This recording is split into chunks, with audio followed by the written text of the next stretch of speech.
Peace! What's up? This is the Wordman, Gary Lime. And this video right here goes out to my nephew, Josh Stewart.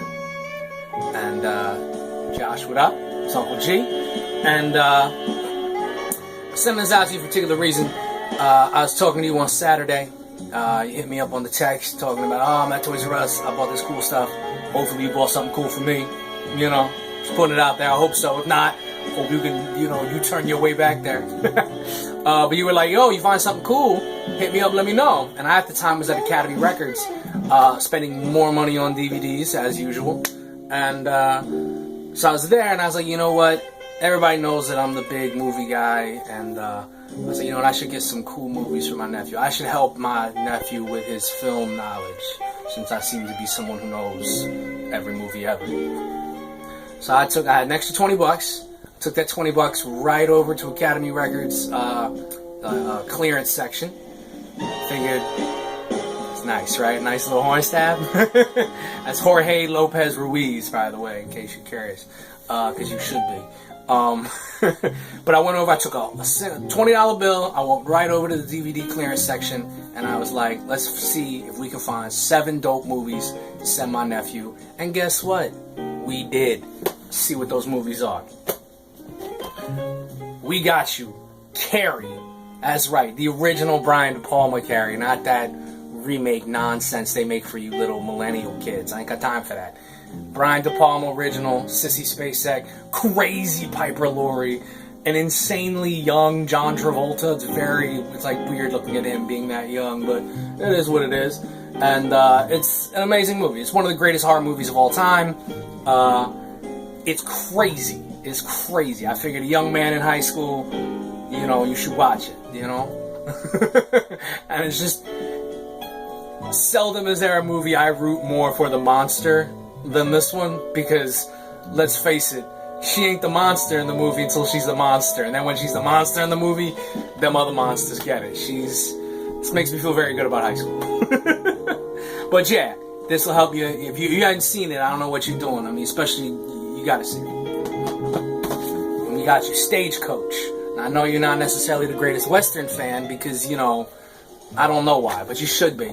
But if you were ever to get stuck watching a Western to sort of exemplify what all Westerns are, you could do a lot worse than John Ford's Stagecoach. It's considered by many people to be one of the greatest American films ever made, much less Westerns. It's the movie that turned John Wayne into a movie star. So, it's a big deal.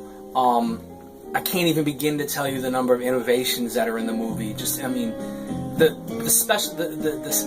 chase sequence alone in this movie is just unparalleled. Like, there's no chase movie you've seen in a movie that compares to this. And that includes cars. I'm including Bullet and all that Gone in 60 Seconds nonsense, all that Vanishing Point stuff. It doesn't. These are live horses that are they're trampling over people. It's amazing. And it's also a really, the execution in the movie is perfect. It's like a perfectly crafted movie.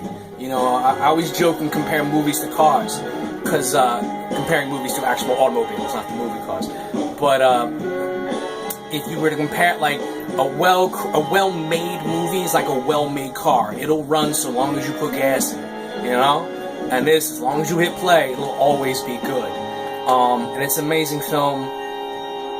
You should go see it, and now you can. After that, by the way, we tried to vary the genre, time period, and all that stuff because, that's the fun part. And one of my personal favorites, Drunken Master. That's right, the original Drunken Master, the one Jackie Chan. Now you see, young nephew, you might not be old enough to know this, but you see, I know for you and you're like, the millennials and the little hipsters before you, they hear Jackie Chan and they think like, oh, the Rush Hour guy, or the guy who makes those like, lame, middle-of-the-road action movies. No. Heads like me, heads like we. Dude, classic 70s, 80s Jackie Chan, right out of Hong Kong, wasn't even making movies in the U.S. yet. That's the primo material right there. We talking Police Story. We talking Bodyguard. We talking Drunken Master. there is no funny kung fu movie before this one. This movie's the best ever. It's one of the greatest kung fu movies of all time. Now you get to see it. Now you get to see not only it, but real stunts by real martial artists. It's amazing. It's bar none. This is when Jackie was at some of the height of his powers. Definitely check it out. Next up, we got the movie Dark Days. Dark Days is a documentary about a group of people who live in the subway tunnels. They're homeless, and they live in the subway, and it just follows them in their life and just sort of how they get by on a day-to-day struggle, being homeless and living in the subway. It's an amazing movie, shot in black and white, real stark black and white too. Mark Singer, the director, really exceptionally well done. DJ Shadow does the music for this, and the music in this is just, it's amazing. It's one of the best documentaries you can see. Really shows you what it's like on a sort of daily struggle in terms of being homeless, how that works, what you have to do just to get by, you know, and does it without being insulting. That's something a lot of, without being insulting or placating, which is, I think, one of the great tributes to this movie. And it's amazingly shot. It's amazing. The music's amazing. The acting's amazing. But, you know, the interviews and whatnot are amazing. It'll make you a better person. Dark Days. Next up, by the way, that's Cedric Brooks back there. Give Ross the glory, big time. You're like, I don't care. You're like, it's not Fall Out Boy. I'm not listening to it. I'm kidding with you, Josh. I know you got good taste in music. And next up is Lust Caution. This is the Ang Lee movie that no one's ever seen. So, quick history lesson. So, Ang Lee goes and makes Crouching Tiger, Hidden Dragon, which you've seen. And that movie goes on to make up $1 billion in like 1,500 different languages. It's a great movie, whatever. He uses all the clout he has from that movie to make a period adaptation of, if I remember correctly, a 19-page story by Eileen Cheng, who is a very famous Chinese author. Asian author, in case it's Chinese, Japanese, I had that mistaken. The story's great, by the way, and it's basically like an espionage spy story. It's basically just a spy story with the girl in the middle who sort of has to seduce the guy in order to try to get in close enough to him to, you know, to whack him. To use the parlance of our times. But it's exceptionally well done. It's Tony Leung's in it, who's one of the greatest Asian actors, one of the greatest actors, period, much as Asian actors. And he's so good in this. And Maggie Chung is so great in this. And who am I forgetting? Oh, what is her name? Joan Chen, excuse me, not Maggie Chen, that's what I was thinking of. It's so amazing in this movie. The one thing about this movie that's worth noting is there's two versions of the movie. One of them is the R-rated version, and the other one is the NC-17 rated version. The reason for the difference is because the movie has I believe, if I remember, it has 2, maybe 3 explicit sex scenes. And they're fairly explicit. However, they're very important to the story. It's one of these odd stories where the story doesn't work without the sex. And you're sort of cheating yourself if you don't see the sex, if that makes any sense. And so Ang Lee, the director, was like, well, no, we're going to do it with the sex scenes because you got to. Otherwise, the story doesn't work. And Universal, or Focus Features, owned by Universal, is like, fam, if we have those sex scenes, we won't get an R rating, we can't promote the movie won't make money, what are we doing, you know?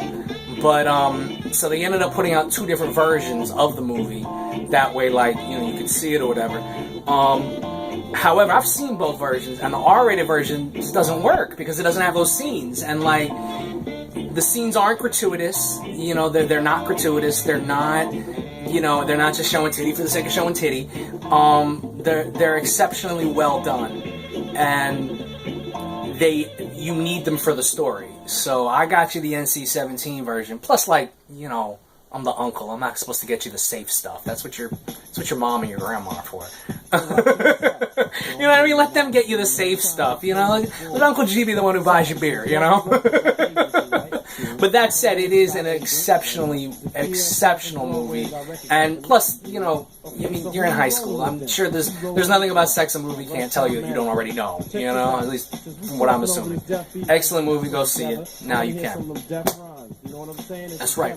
You should know about Rakim, Paid in Full. Coming up on here on number 6, we got The Philadelphia Story. Hilarious movie.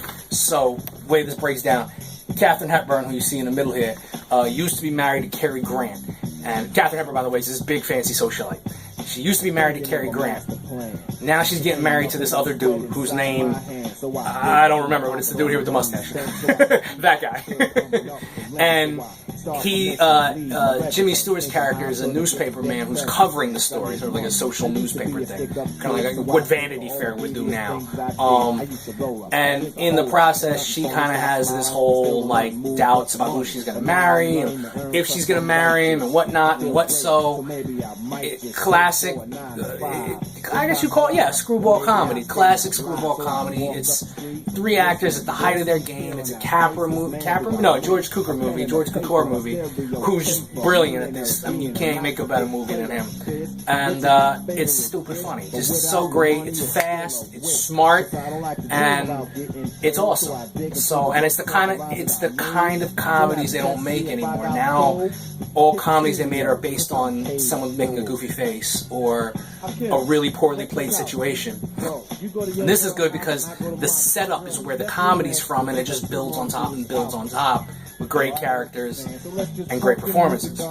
So yeah, and it's based on a play, so you know it works as a story. Really good, check it out.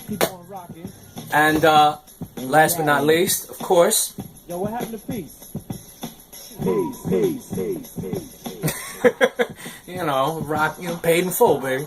But last but not least, I know you can't get a care package from the Wordman without getting something werewolf related.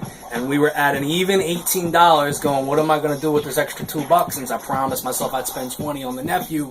And then bam, I found an American Werewolf in London for $2. How perfect is that, right? Like, just completely circle that off, you know? I don't need to tell you anything about this movie. You know it's awesome. It's got a werewolf in it. I don't care how bad it is. It's still awesome. And that said, it is actually a genuinely awesome movie. It's probably my top 3 horror werewolf movies ever. So there you go. You know how big a fan I am of werewolf movies. So this is actually a good one. John Landis. You know I'm a big John Landis fan. So there we are. And so there's your 7 flicks, young nephew, young Yashway. You consider this your little, there you go. You can consider this your Wordman film school, $20 film school. There you go. Wordman's $20 film school, and then we figure out a way to get there.